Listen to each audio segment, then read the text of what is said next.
All right, everyone. We have manager Rob Thompson available to you here.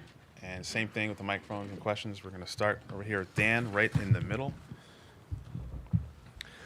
Rob, I guess first up, the extension. How do you feel about getting at least one more year? And are you taking it year by year at this point, or do you look long term? You'd like to keep going? No, I think year by year is good with me.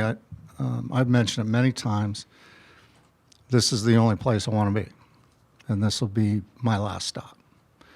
I am also very happy that our entire coaching staff is coming back, because many managers will say it, but I truly believe that we have the best coaching staff in baseball. They work hard. They care about the players. They respect the players.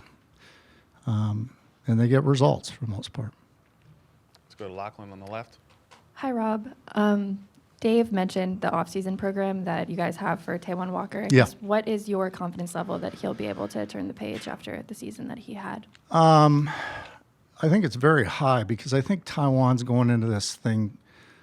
He's approaching it as if he's got to win a job. And so I think, knowing Ty, he's going to give his best effort to get this thing done. And I think during the season when we put him on this program, he was making strides. We had to cut the program off a little bit short because we needed him. I think if with the entire off season, I think we'll see more of an improvement. That's what I'm hoping. Go to Scott on the left. Hey, Rob, when you think about your offense and the profile of the offense as a whole, does it need to change a little bit? Did they maybe become a little too easy to pitch to throughout the course of the year? How do you sort of view how the offense profiles just in general? Yeah, I think, and I've spoken to it many times, I think we really have to get them to buy into using the entire field. I think that will, and I know everybody talks about chase rate. I think just doing that will cut down on chase rate, because you're going to stay on the ball a little bit longer, and you're going to, you watch the playoff series, the Yankees game. I just pulled up, I didn't watch the game, but I pulled up all their base hits. Everything was from gap to gap last night. And if you do that, you have a chance to cover all pitches in any zone, and you're not going to be susceptible to the off-speed away, especially. So I think, again, it'll cut down on chase, and you have a better chance to get base hits. These guys are so strong, our power guys. They can hit the ball out of any part of the ballpark. They just have to be able to stay on the ball. So, I mean, obviously you'll coach them up a little bit to do that sort of thing, but does the mix need to change at all? I mean, do you have the personnel to hit the ball, to use the field the way you want to consistently? Oh, I think so. I really do. You take the young guys, Bohm, Stott, Marsh. They all have the ability to hit the ball the other way. Harper obviously does. Castellanos, when he's at his best, he's hitting the ball the other way. We got to get Trey, and Trey knows that that's the way what his approach needs to be.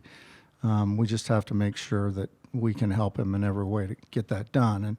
And it's nothing that Kevin and the other hitting coaches haven't been pushing. We just have to get them to buy in and come up with a plan for them. Okay, Todd on the left. Rob, now the last two postseason series offensively have not gone well. Wondering why you think the message that Kevin Long and his staff is delivering is reaching his players, in terms of why you wanted them to come back. With Kevin? Yeah, with Kevin. Oh, I think if you go around baseball and you talk to every baseball person and say, okay, give me your top 5 hitting coaches in baseball, he's going to be on almost every list, and he's going to be number 1 on a lot of lists. I think, it's a random game. People get sped up. We got to be able to slow them down. And even if they have the opposite field approach, still they get sped up at times. We have to make sure that they're doing little things, pass baton, trust your teammates, keep the line moving. Is it realistic to expect these guys to go into the offseason and make changes? In other words, like maybe this is just kind of who they are offensively, and no matter how much you talk about using the whole field and gap to gap, that these just aren't the guys that can do that? Well, I think to a man, we've seen at times all of them being able to use the field. So I think that they need to take that approach a little bit more, and I think they can do it. Okay, go to Dave right in the front. I recognize, Rob, that we're almost a week removed from Game 4, but to go back to Game 4, what was the reason that Zach didn't have a role other than emergency pitcher in extra innings? Why wasn't he used in the 6th to maybe give you a couple of innings? And I guess by extension, Christopher Sanchez as well. Well, Zach's working on 3 days rest, and Sanchez working on 2 days rest. So I'm not gonna put their future in doubt with this franchise. I just won't. I was a little more. It was Sanchez's bullpen day. Zach had thrown a bullpen the day before, getting ready for Game 5. So I was a little bit. Sanchez was a little bit more available to me than Zach was. Now we get into that game and we get into leverage situations late in games coming out of the bullpen. Sanchez hasn't done that all year, so that's why I stuck with our main relievers, who had been very good all year. It just for whatever reason, it just didn't happen in the postseason. So that's where I'm at with that. And I know you expressed last week that the window is certainly not closed on this ball club, but after finishing further away from a world championship for 2 consecutive seasons after 22, why should fans believe that next season this club can make a deep run in October like 22? Well, I think just because of the core. I mean, we have a good ball club. This is the roster is a championship roster. It really is. Dave and the front office have done a great job. Now, we haven't gotten it done. I haven't gotten it done. Do we make some tweaks for next year? Do we, we've already talked about it. Do we turn the lineup around or move people around to possibly get a more consistent offense? I don't know. We got to talk about it. At the start of the season, do we give more guys more days off? And I'm not just talking JT or 1 or 2. I'm talking about everybody. Just so that maybe, was it fatigue that set in July? Maybe by giving guys an extra day off here and there early, we can extend that run a little bit longer and right into October. Let's go to Martin on the left. Hey, Rob. Obviously, this year there was a big concern about Marsh and Stott hitting lefties. Do you still think those guys can become good hitters against left-handed pitchers, or do you kind of go into next year thinking you might have to keep platooning those guys? I think the performance of Marsh the last month, 6 weeks against lefties showed me a lot. He changed his approach. At the start of the season, he started off very well, and then I think he may have gotten a little pull happy. And then he got back to hitting the ball the other way and thinking the other way anyway. And I think that really helped him against left-handed pitching. And so it gives me a little bit of confidence that has that ability. And I think Stott has always had that ability. I just think Stott's swing changed a little bit during the course of the year. He's got to get back to who he is, and that's grinding out pitchers, seeing a lot of pitches, using the other field, hitting line drives. We don't expect him to hit 25 home runs. He's going to run into some, but we need to get him on base and chew up pitches for the rest of the lineup. Go to Alex in the front. Hey, Rob. Hey, Alex. We know that chase rate was a big focus from spring training on, but you mentioned the importance of using the whole field, hitting the ball the other way. How much of a focus was that? How much was that message delivered to the guys? I think that message was delivered almost on a daily basis, and I think you just have to get them to slow the game down at times and stay in that approach. Be cognizant that pitchers are going to try and get you to chase because that's what the numbers say. If you stay with that approach, I think you cut down on chase. I think you get more base hits, and I think you score more runs.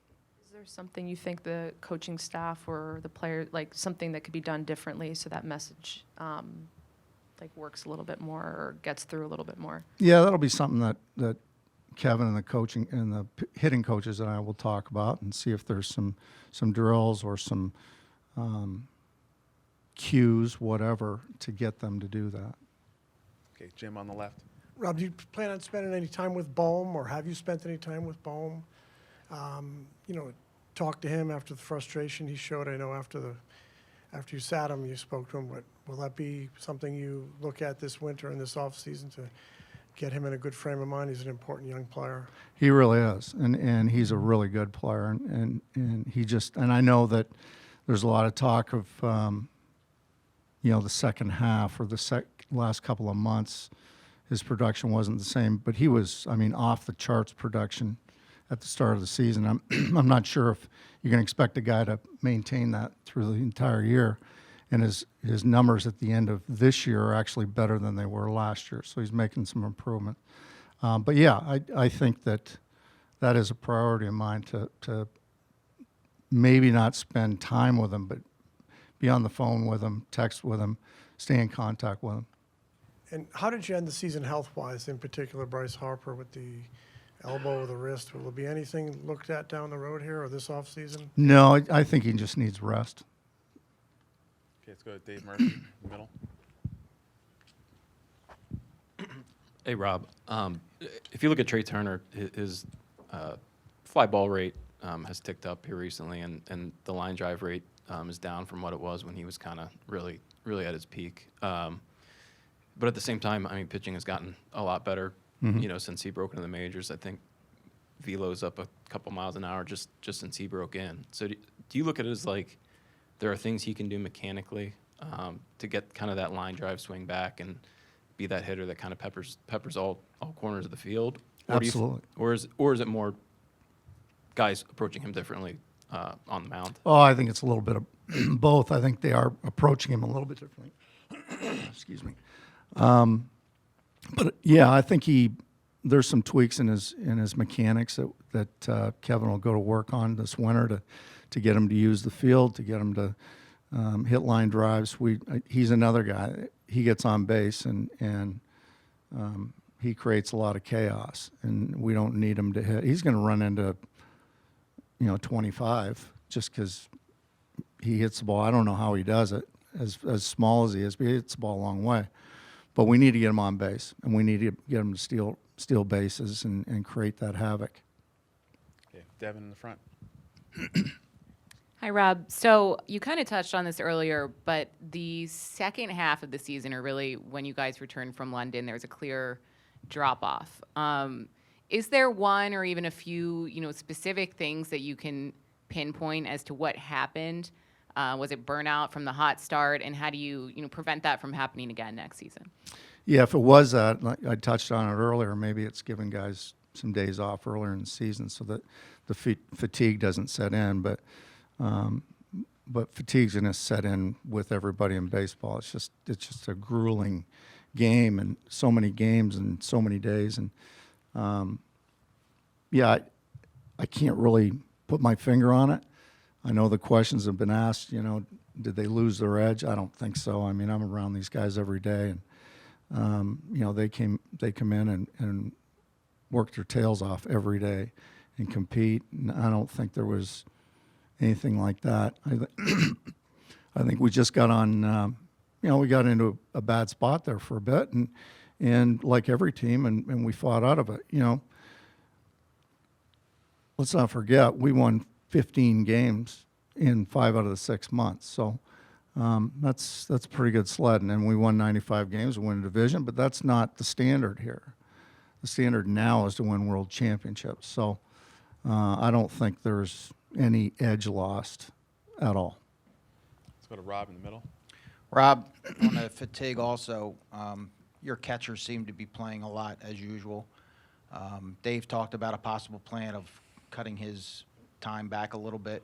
How realistically would you go about doing that given the current state of the backups?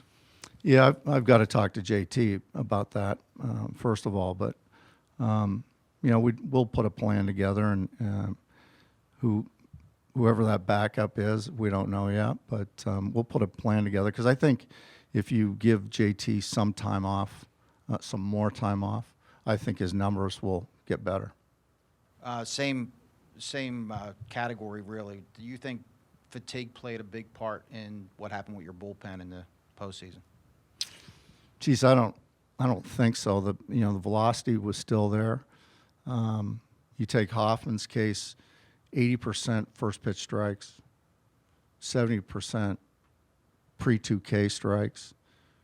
He just had trouble putting them away, and I think he was trying to make perfect pitches to put people away, and that's why you saw a couple of spikes there in that last game. He was just trying to be too fine, but I don't think fatigue had anything to do with it. I really don't. Go to Tim on the right. Following up on JT, he was asked in spring training if he thought he could benefit from a little more time off, and he kind of pushed back against it. So how do you convince him that might be what's best for him at this stage? I'm not sure yet. He's a tough guy, and he's a guy like a lot of our guys. They want to play every day, but I'll have to do some convincing, I guess. Okay, let's go to Ty, back left. Rob, what did you make of Bryce's first full year at first base? His defense, and along with how you could maybe arrange the outfield every day. You don't have to worry about him only being the DH and moving back and forth. Just what do you make of that first full year? With Harper being DH or Schwarber? No, so what did you think in the last year you had to – Bryce was the DH, so then you had to fix Schwarber in the left. So what do you think of, one, Harper's defense, and then knowing he was going to be at first every single day and how that made up your alignment? I thought he was fantastic at first base. I really did. For a guy that's never played there before, and everybody thinks, we'll just throw somebody at first base. It's not that easy. He really took to it very well. And I think he's, defensively one of the best first basemen in baseball, to tell you the truth. He's come that far that quick. And, he still gets caught out of position at times on ground balls, not 3-4 hole, but that a lot of first basemen do. He'll just get better at that. But he's quite an athlete. He really has, and quite a baseball mind to be able to take to that as quickly as he has. Colin, front left. Rob, how would you self-assess the way that you collaborated with Dave in the front office and delivered the best messages to the players that you want to be an emphasis of the team? Ask that again. How do you think you collaborated with Dave in the front office and delivered the right messages to the team? As far as collaboration with the front office, we work together very well. And even when we talk about the trade deadline, I was all in on not going after a fifth starter, to tell you the truth, because of where we were at with Tyler Phillips and Taiwan coming back, Turnbull coming back. We didn't know he was going to have a setback, and frankly, picking up Hayes I thought was going to be a benefit. It didn't work out that way because he had the kidney infection, but Estevez did very well, and Banks played the role that he was supposed to play. So as far as the collaboration with that's very good. My message to the players is always about working hard, so preparing, competing, being selfless in what you do, and having fun at the same time. And they do that. They compete as well as anybody, and they have fun while they're doing it. It's a fun group to be around, and I wouldn't want to be around any other group. Let's go to Marcus in the front. Hey, Rob. Kyle Schwarber didn't have a great NLDS, but he hit almost 250 for the first time in a couple of years. And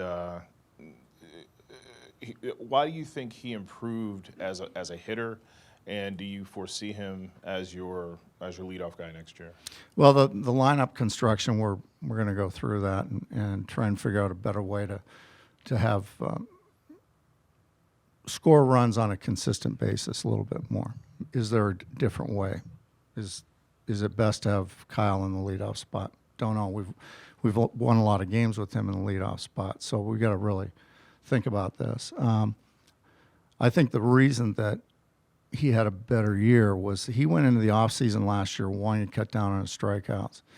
And so he wanted to think more, just what I was talking about earlier, thinking more about hitting the ball the other way, staying on the baseball. And he did that, and I think it really helped him with left-handed pitching. His numbers against left-handed pitching were probably the best he's had in his career. And I think, if more guys take that approach, we're going to chase less, we're going to score more runs. And I think we forget sometimes that JT missed about 5 or 6 weeks with a knee injury that he entered the season with and then dealt with during the down the stretch. He told me a couple times that it was always there. How much do you think that influenced his production year long, really, since he had it all year? And do you think that there could be an uptick next year if the knee is a little healthier? Yeah, I think it affected him a lot with his numbers, and I do think that the numbers will go back up a little bit, and I'm hoping that if I can persuade him or talk to him about having a few more days off earlier in the season, that the numbers even get better. Okay, go with Dave in the second round. You guys ran into one of the hottest hitters you'll see in the postseason in Vientos, and I guess Lindor's not really far behind him at this point. And we've seen in your guys' runs how much that can matter when only one or two guys are just on that unconscious streak. Does it make it difficult to kind of like judge, what really happened when guys are that hot, and what you actually need to do with this team? How much of it was just a short series and two of the hottest hitters on the planet and a pitching staff you don't match up well with versus, something fundamentally needs to change? Right, yeah. I think we ran into the hottest team in baseball. And what they went through on the doubleheader to get in and then go in and beat Milwaukee, they had a lot of confidence and a lot of momentum. And so not that we played particularly well, but we ran into a hot club. And so I think we some of this we need to downplay a little bit and not just think about blowing up the club, because that's not going to happen, one. And we got a really good roster. So short series, very random, this game. I really have a lot of confidence in this club moving forward. I don't know if you can answer this without sounding like you're making excuses or anything, but I mean, a 5-game series, it's a short series, and it's a completely different animal than a 7-game series. Couple that with kind of the wild card format right now.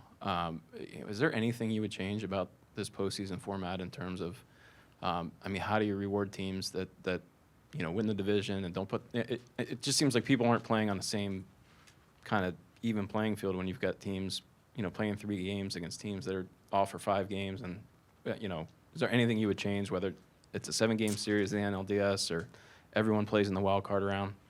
Well, I don't spend a whole lot of time thinking about rules because they're out of my control. I would spend more time thinking about, okay, did we do the right thing between the end of the season and the first playoff game? Did I prepare these guys properly? That's what I think about. Do I want to play in the wild card series? Probably not. I mean, you want to win the division, right? That's your goal. So then you got to deal with, okay, what do you do with that time off? And did you do the right thing? Should we have had, instead of a 9-inning inter-squad game on Wednesday, should we have had a 4.5 inning and a 4.5 inning on Wednesday and Thursday? I don't know, but those are the things I think about as opposed to changing the format. Okay, Anthony in the middle. Rob, this might kind of relate to what you just said, but a year ago you sat here on this at the dais and said you did some self-reflection and there were some changes some things you would have liked to have done differently. I wonder if this year you've had some of those same thoughts. Are there things that you would have liked to have done differently? Everything that went wrong, I would have liked to do differently.